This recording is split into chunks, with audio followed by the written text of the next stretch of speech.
näitan veel kord, kuidas tunniga pihta hakata, kuidas õpilased vastu võtta ja kuidas kasutada ühte äppi, kuhu saab käsitsi sisse kirjutada.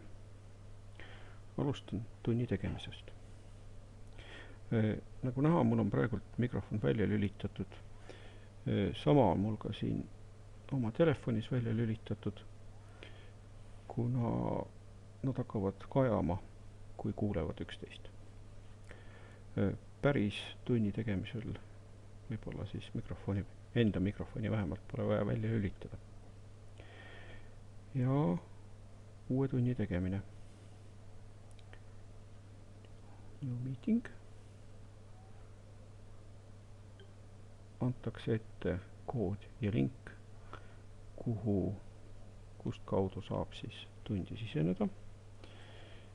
Ise ma sisenen nüüd täiesti automaatselt, kui olen juba selle kinni pannud. Ja kui nüüd juhtub, et on vaja ikkagi seda jagada või jäi jagamata, siis võtan siit i-tähe pealt lahti ja annan selle koodi mingil moel õpilastele. E-kool, Messenger ja mis need võimalused kõik olla võivad. Ja panen nüüd enda telefoni sisse ka selle koodi. Kood on siis KBX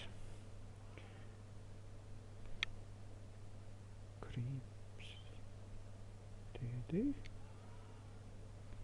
EC kriips ja ITC ja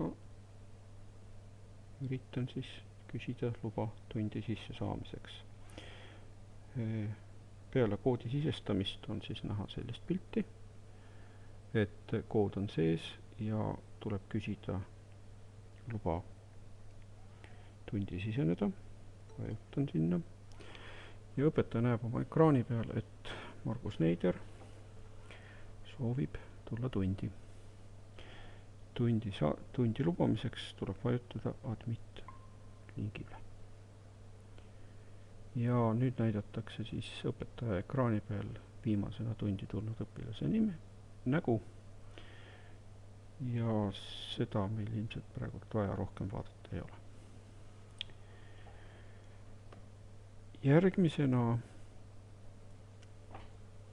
näitan, kuidas siis kasutada äppi, millega sisse saab ise käsitsi kirjutada. Ja kõigepealt tuleb sisse lülitada oma ekraani jagamine. Seda ma saan teha niimoodi, et toon välja menüü.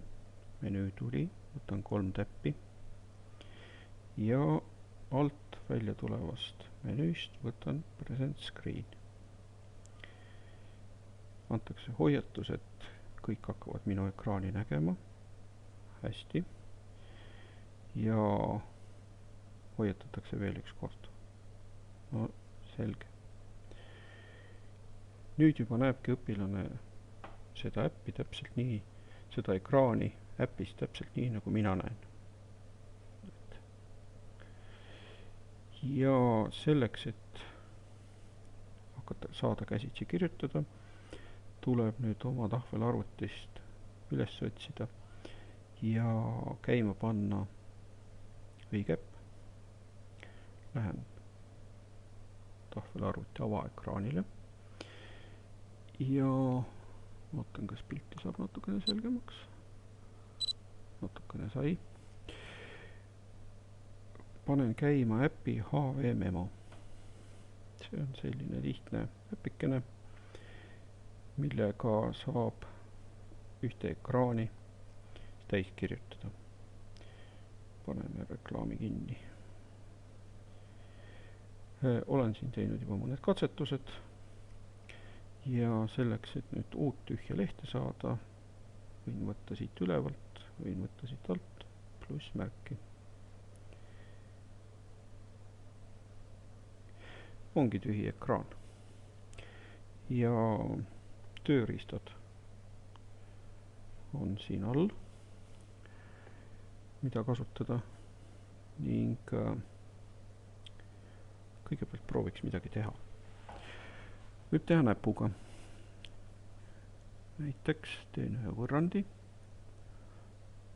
3x pluss 3 võrdub 0-ga. Ega see nüüd väga ilus ei jää, aga see võib ka äpist oleneda, kui hea või halb see asi on.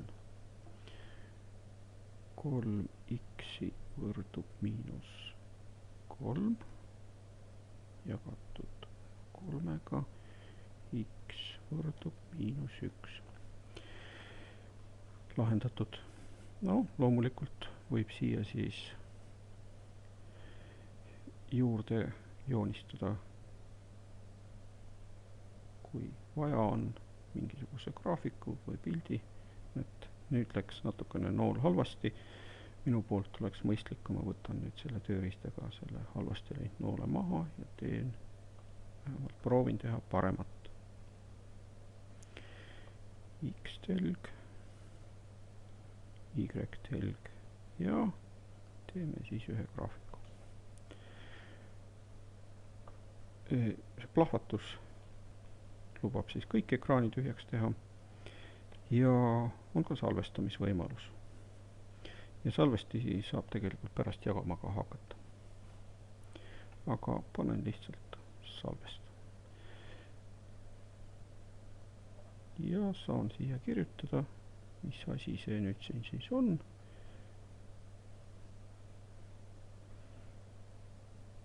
Võrrandi lahendamine. Ja okei. Ja sellest lehelt saan ma siis nüüd niimoodi minema, kui võtan uuesti salvestamise, või salvestamise koha, aga võtan siin sule ilma salvestamata, sest meil on salvestus juba tehtud. No eelmine katsetus oli peaaegu samasugune. Ja kui tundub, et see ei ole päris see, mis vaja, siis 3 täpi pealt saab kätte menüü ja ta ära kustutada. Okei, läheb ära. Viskan sellega minema.